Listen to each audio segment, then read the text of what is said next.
Allô, allô, allô. Ah, oh, no vignon, dadanyo. Mile senya ke nyonu yale gbon. To mega dogbe. Mile senu ke bele gbon.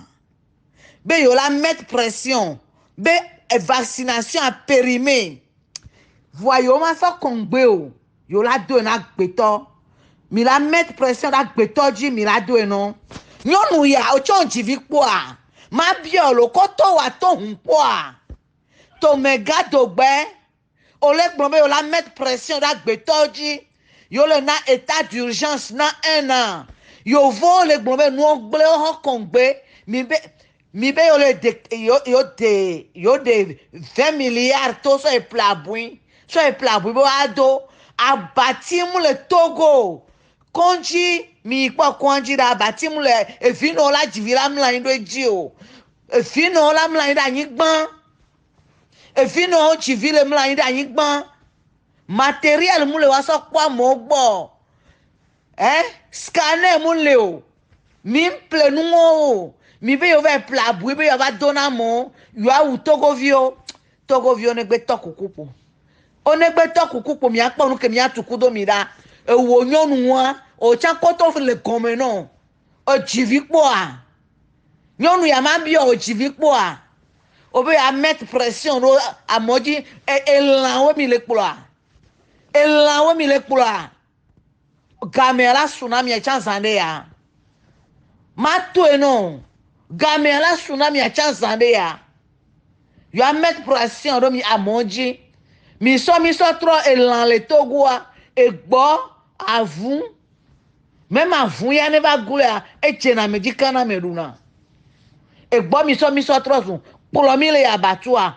E gbo be. Yo a mettre pression do waji. Yo la do e. Bo mi e do lan le da. Que parce que o so koto o so na président belemon. O du minto a mettre pression do lan ochi. E lan ko mi le kploa.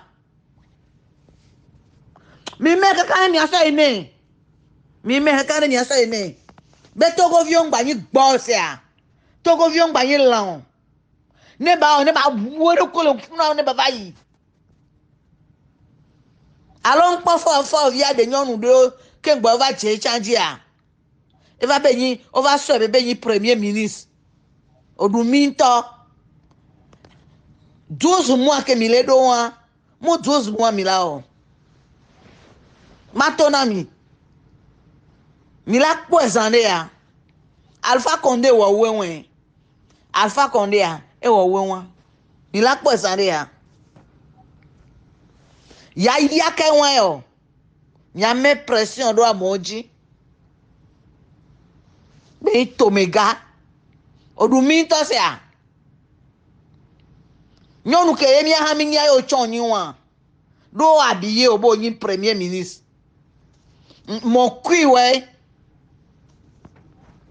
Imbécile de premier ministre. A met pression dans mon dit. Nyere kure. Serait doux. Un câble. Réveillons et sauvons l'Afrique. Et enfin la libération de notre cher continent africain. Enfin la libération de l'Afrique. Enfin la libération du Togo. Donc, si le cerveau de celui qui se dit Faure Gnassingbé, président du Togo, si son cerveau est perdu, son cerveau n'arrive pas à travailler, les ministres qui l'entourent, les grands soldats, les grands soldats, et ce qui m'énerve aussi est les chefs traditionnels. Vous aussi, vous êtes là pour une seule personne de détruire votre pays entier. Les chefs des cantons, des chefs du village. Quel est votre... Donc une seule personne de détruire le Togo pour vous tous un jour là.